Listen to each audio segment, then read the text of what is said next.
وتقاسموا بالله لنبيتنه وأهله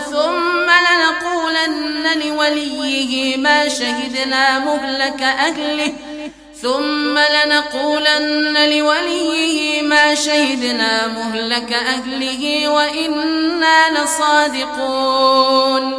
ومكروا مكرا ومكرنا مكرا وهم لا يشعرون فانظر كيف كان عاقبة مكرهم إنا دمرناهم وقومهم أجمعين فتلك بيوتهم خاوية بما ظلموا إن في ذلك لآية لقوم يعلمون وأنجينا الذين آمنوا وكانوا